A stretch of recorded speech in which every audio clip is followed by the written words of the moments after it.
It's week 12 in our year of stitches, and I am sticking on the theme of last week, which was herringbone stitch.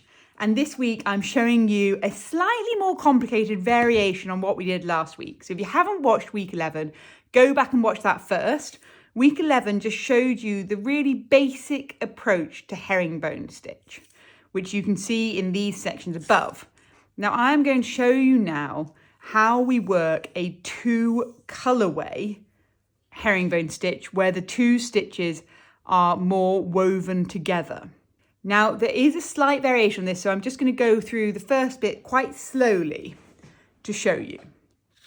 So to begin our two colour variation of herringbone stitch, we need to lay down a first line of herringbone stitch, but we do it slightly differently to how we did it before.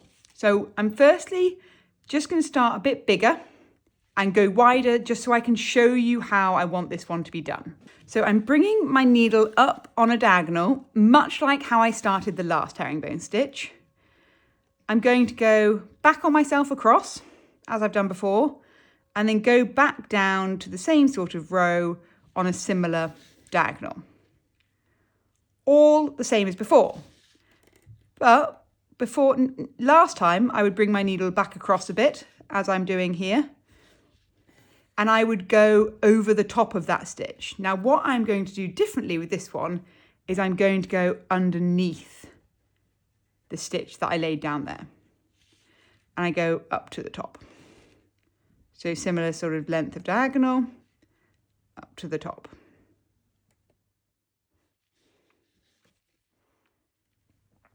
I'm then going to go back again on myself. I go over the top when I'm coming down from there.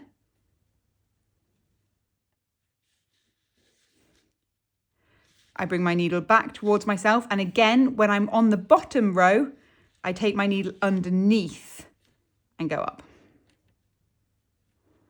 Now, it is really important you get this bit right with the overs and unders in order to enable the next stage of the stitch to work. So from the top, I'm always okay going over the diagonal stitch that was there. But when I get to the bottom, I always want to come up and under.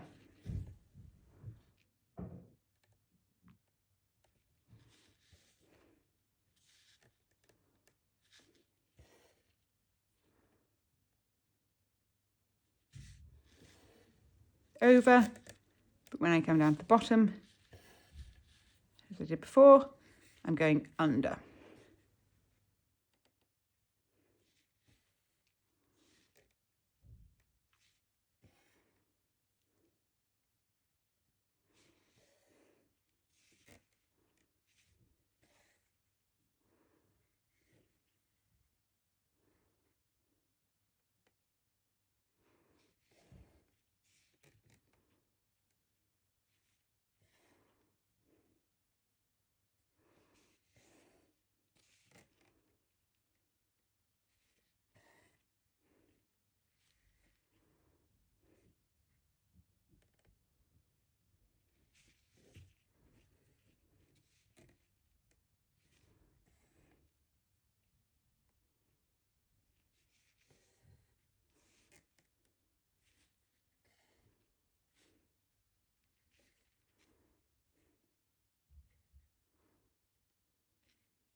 So you can see then I've laid down my first line of herringbone stitch, and you'll know you've done this right because every single diagonal that's going top to bottom will end up being on top, and every single diagonal going the other way is underneath. Super important to get that right.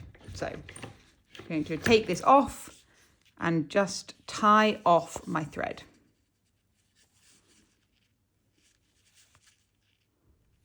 Now I'm going to get my next colour, and you'll notice I've left quite a lot of space in this stitch.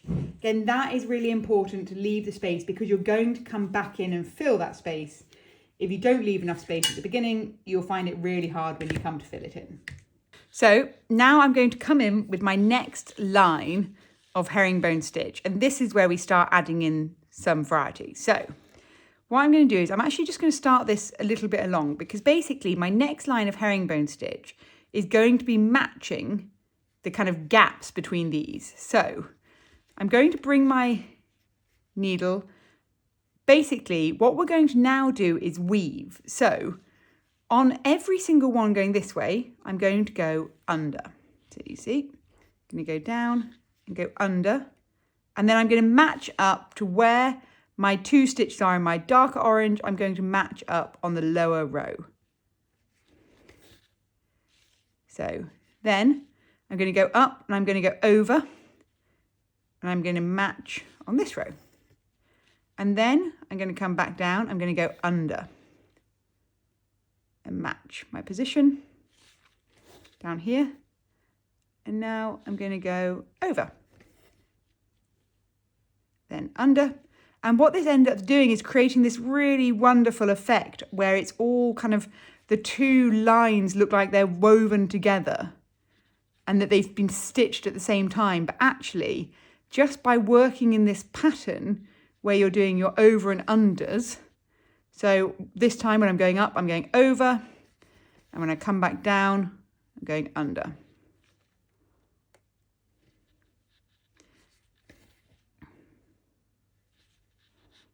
Now you'll see now though why it was important to sort of get my spacing wide enough on the first set of stitching so that it makes it easy for me to practice my herringbone stitch and get it right this time.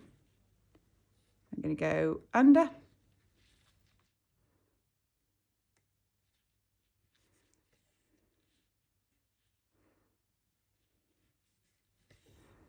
Over, under.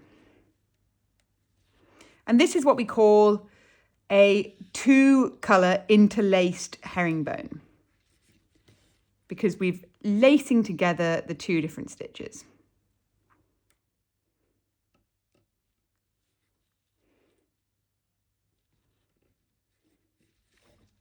And then we go back. So that's our simple first row like that. Now I'm just going to do a bit like what I did last time. I'm going to flip this upside down because I prefer working in the same direction. And I'm going to show you what happens on this interlaced one if we do it on a smaller basis, because this is when it gets really quite cool. So again, I need to make sure I leave enough space, but I'm going to go smaller.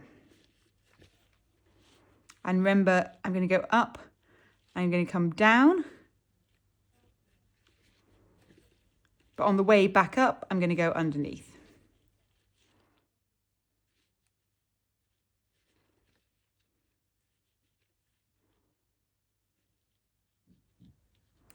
And what I find is actually it's easier just to loop it under as I'm pulling it back down again.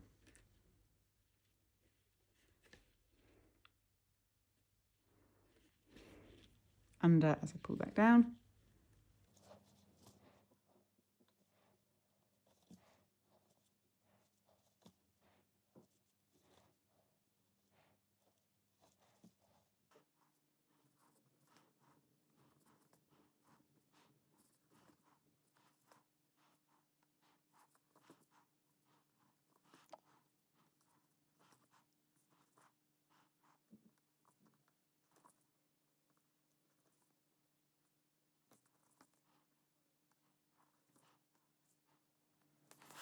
So I've got my first line done and I've done exactly the same approach as last time. I can go back in and double check. I'm always over, all my diagonals going this way are over the top, and it's just a lot smaller than the last one.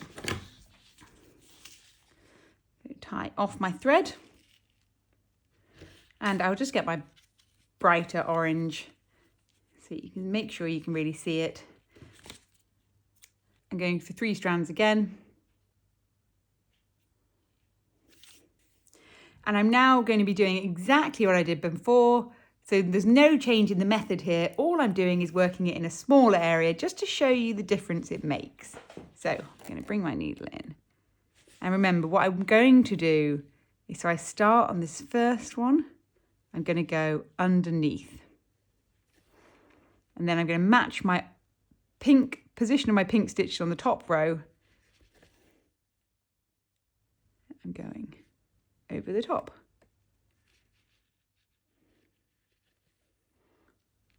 Now I'm going to go underneath.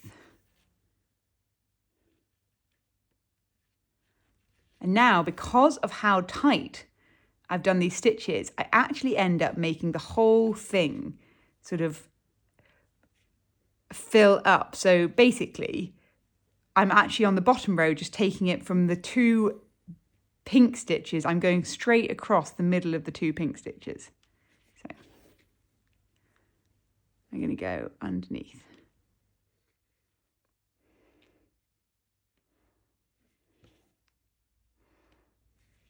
Over the top.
So there you go.